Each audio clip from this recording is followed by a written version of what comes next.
Just because you have a high-paying job does not mean you outrank anybody in the room. We're here at Skills USA's national competition in Atlanta, Georgia, where thousands of students are competing in over 100 skilled trades. Someone is learning those things. It is an educated, important role in society. While here, we wanted to find out students' personal perspectives as they get ever closer to adulthood. You gotta go to college. You've been saving up for college this whole time, and like sometimes it's pressure. They shared their anxieties. I'd say I'm a person that's a little worried about my future. How they think about their upcoming careers. I think if you're doing something for the money, you're not doing it for the right purposes. And how they feel overall as they face their future. Most parents will say, oh, you're going to college. And then some of these people are graduating with degrees and then getting minimum wage jobs. I disagree.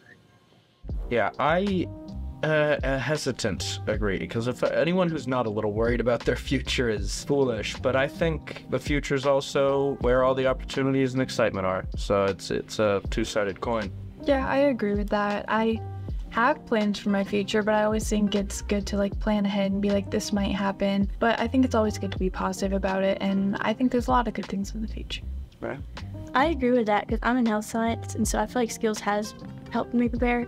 I'm very okay with if I feel called to a specialty I don't have in mind right now, that's fine. I feel like you have to live out your life. And so just because I want to be something right now doesn't mean that's what I'm going to be. I'm in the health science program because it's what I'm passionate about. I love helping people, and I just feel like I've been called to do it, and I feel like you have to be called to do that path. Yeah. Right, and then like since we're going into film, like we already know that we're gonna have challenges doing that, but since we know that, Yeah. we can just kind of roll with the punches. Yeah, I mean, entertainment industry, famously stable career field. Yeah.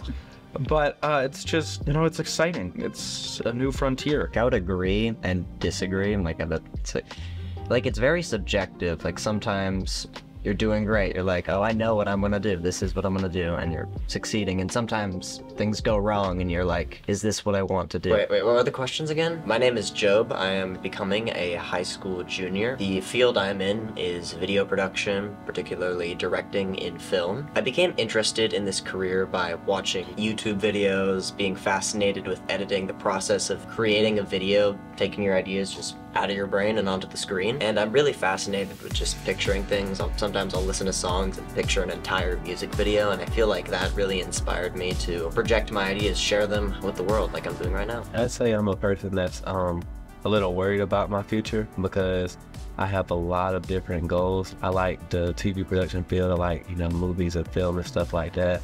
But I also like social media, that marketing, that public relations type stuff. I want to get in that. But my first idea was getting my degree in music education because I have a passion for music and I want to instruct a band one day. But it's so much going on, like I just don't know what I want to do. After being really involved in skills, now I feel like I just want my job to be in skills somewhere so I can still have a part of it forever. But, I'm just kind of in the middle. I really don't know what I want right now. I want to go to like news and anchoring, or like news and journalism. And so I really have thought about that. I'm in the career pathway for it. I've got my competitions aligned with, for skills at least, my competition aligned with news and journalism. I'm on the Fort Bursar team for my school.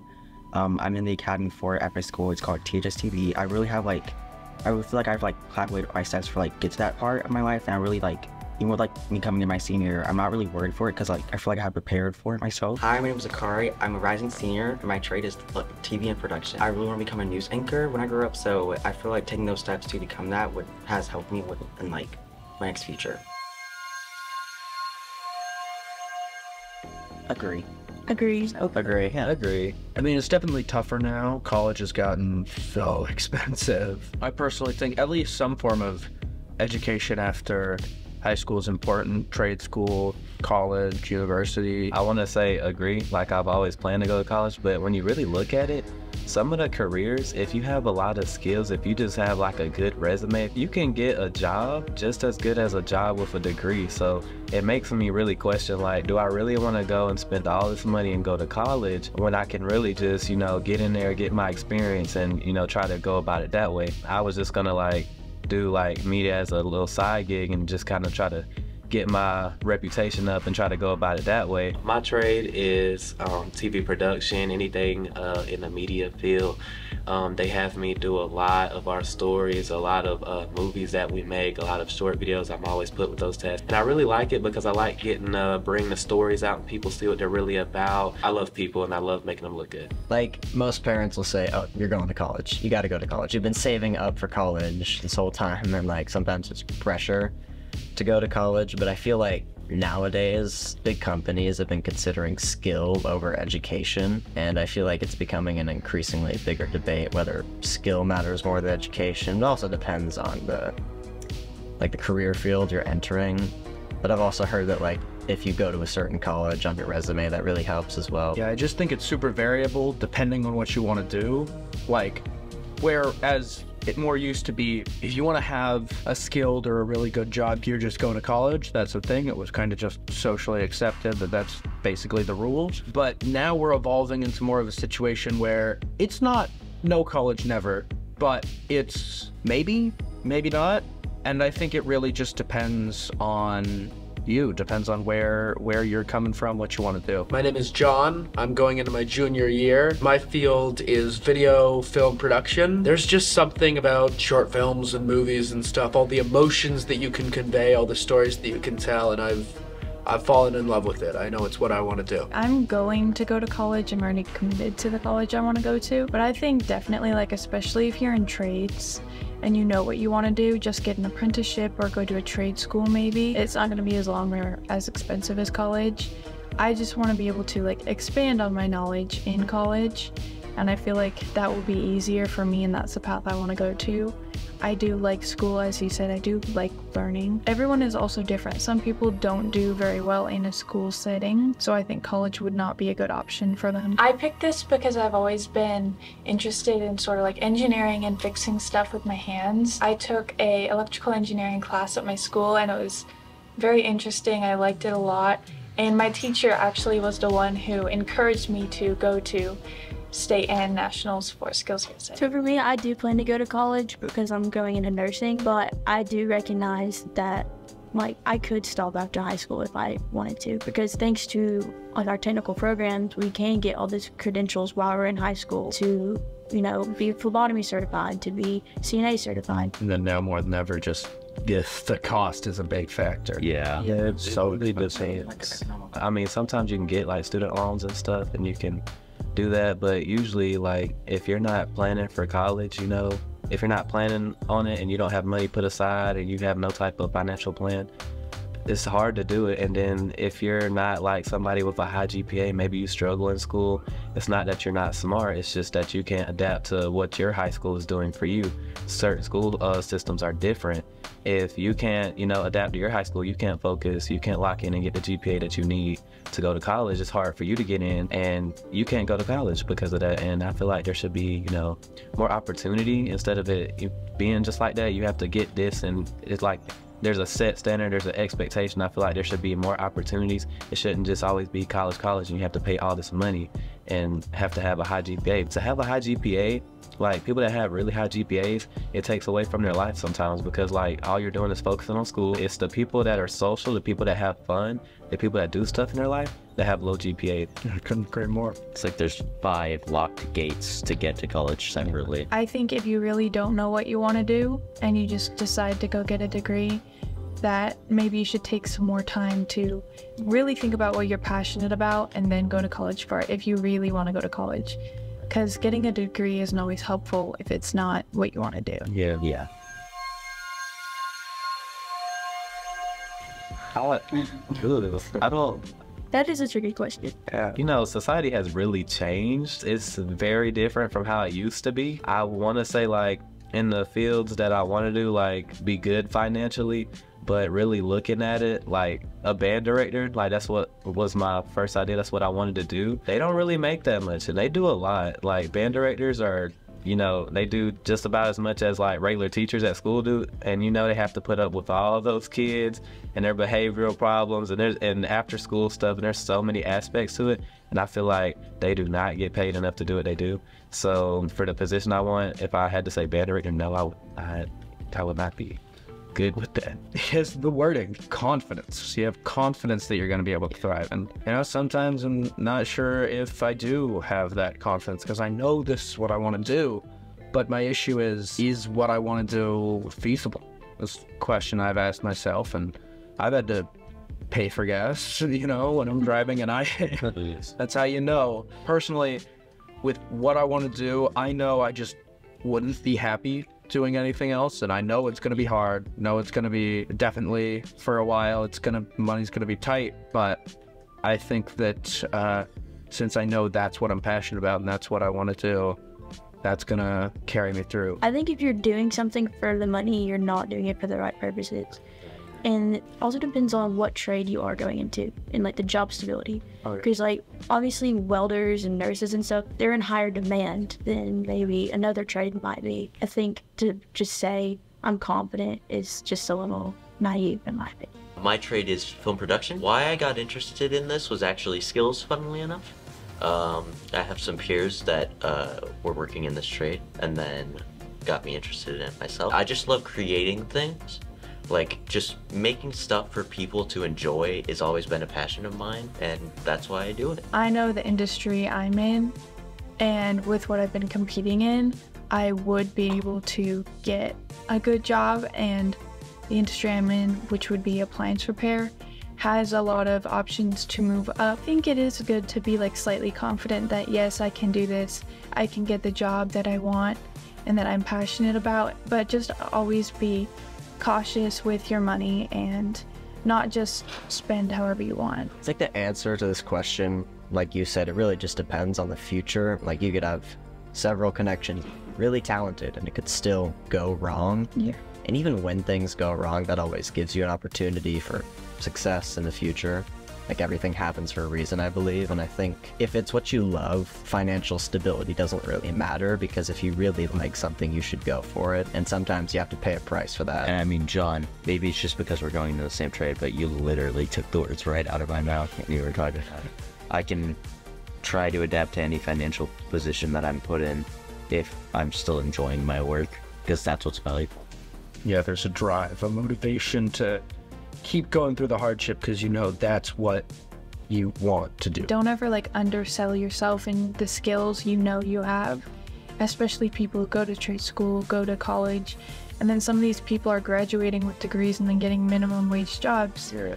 And sometimes it is hard to get jobs, but like with that, you're totally underselling yourself, especially with like when you have college degrees, you have to make sure you know what you want, and in that industry, you have to find that one job. So I think also, as you guys said, that hard work comes into play. It's really important to know what you want, not undersell yourself, and work hard for it. And then most of the time in those cases, it works out well and you can get that job that you want, that you're passionate about and pays well.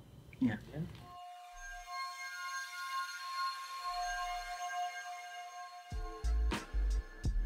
I'm gonna say I disagree. I disagree. Especially with like a lot of construction workers, appliance repair, some of the stuff that I'm in, like electrical work, plumbing, those are very skilled trades.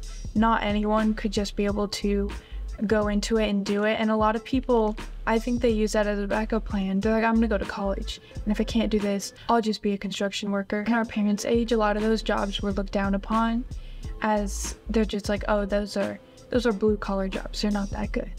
And they pay well and they're very good to make a living off of, and a lot of people enjoy them a lot. So I think people look down on them a lot too much. Yeah, they're like uneducated people, when like I don't think like the majority of people could not do those jobs.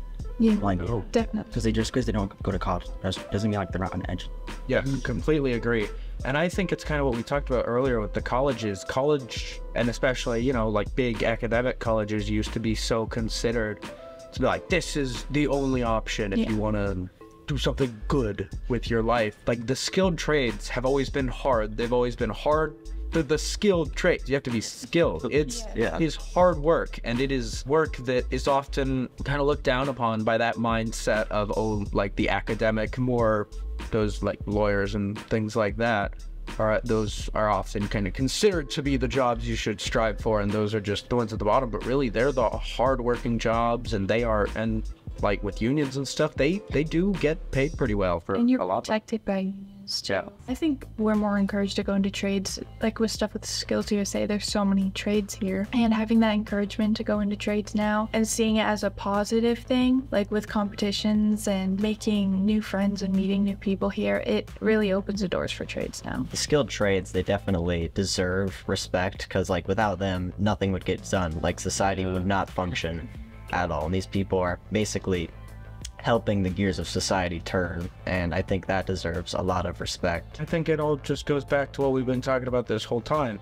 It's not about what your parents do or what is you're told is like that's the good job that you got to go after.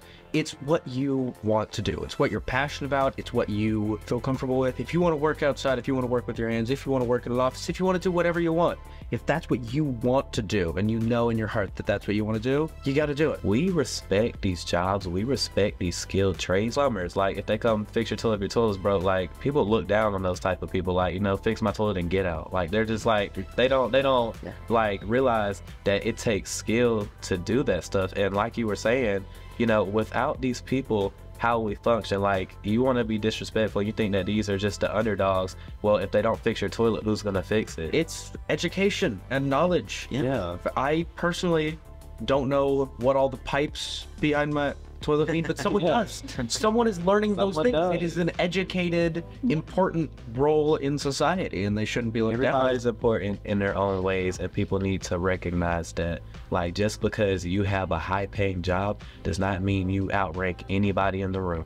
Everybody knows what they know. Everybody has their own skill set. That's why there is Skills USA, so everybody can do what they want to do and show off the skills that nobody recognizes, and people need to start recognizing that. There's a lot of looking down on technical schools as a whole and just like technical programs, but those are the kids that are like thinking about their future. Those are not the kids that just necessarily aren't going to make it in college. Those are the kids that are actually taking the initiative and working towards those certifications, working towards getting those skills while they're still in high school. I know 17, 18-year-olds that are making more than like a 4-year degree might.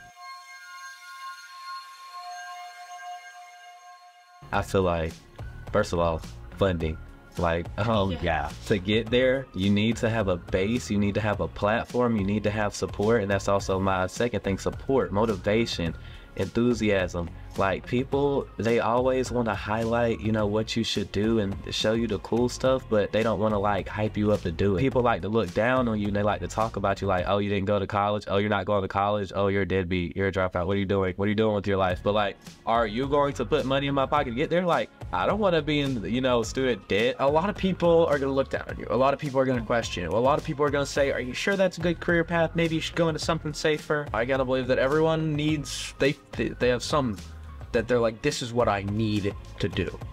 And you gotta have the mindset and the courage and the bravery to say, I'm not gonna do the safe thing. I'm not gonna do what you're telling me to. I am going You set the bar. Yeah, I'm gonna work my hardest and I'm gonna get to what I want to do. I have the support of like my main instructor for my competition, and I have the support of my parents. I know a lot of people don't have maybe the best family life or the best support from their parents, but then it's good to like get that support from friends or other people. And just having someone be there to encourage you, to help teach you, and to help guide you in the way that you need to go. Like a mentor. I was about to say, If you don't know anything about the industry and you don't have someone supporting you from the industry, it's just a lot harder. Yeah, I think the most important thing you need is people, because the reason you want to do a skilled trade is you saw other people doing it. You're like, that's what I want to do. People are going to be the ones to lift you up. People are going to be the ones to say, I trust this guy for this job. Let's do it. Collaboration is the best thing I've seen from Skills USA. People working together towards a common goal. And I feel like most of these careers, without the help of other people who support you, it wouldn't be possible. I would say passion, because no matter what, life's gonna throw you obstacles, like whatever path you take. But like you said, it's all about your mindset. If you're not passionate about the end goal, you're more likely to give up. And so you just have to have that drive that, oh, it's gonna be all worth it in the end. I would say like validation, but like not in like a weird way. Like to know like to know like someone's like I'm doing something right in my life. Like like my parents are like, it's kind of like support, like encourage, like a hype team, kind of like, at least like I know like I'm doing something right, that I'm not just like screwing up everything up. I think you gotta love the chase. You gotta love the process of getting there. Like I love the process of making a film, like adding the soundtrack, but again, looking at it and being like, oh, that's great, that looks amazing. And just like loving the process, trusting the process is probably the most fun part about being in a skilled trade. If you don't love the process of getting there, then you might want to reconsider. We actually went to like a leadership summit. We had a keynote speaker, Brian. He was like really good. But one thing I love that he said, goals are great, but results are better. Am I gonna sit here and keep dreaming about it, or am I gonna go do it? Like, it's like, you know, it's so cute to highlight your goals and put them on a paper and let's talk about what we're gonna do one day, but are we gonna do it? Like, let's do it. Work together. Yeah, like what are we sitting here talking about it for? Let's do it. I've had, with my whole Skills USA journey and going into my competition, I had never heard of it going into college. Yeah. Never a thought in my mind. And having my teacher and my parents to be there to be like, you should do this. My teacher was the one who told me I should do Skills USA. And at first I'm like, I guess I'll do it. And I did it first year state, first year went to nationals. And then I was like, whoa. Like, and then after that, that's when self-motivation came in, kind of what you said, the process. It helps to have support, but then you ultimately have to do it yourself. You have to have that hard work. Everyone wants results. Not everyone's willing to work to get those results.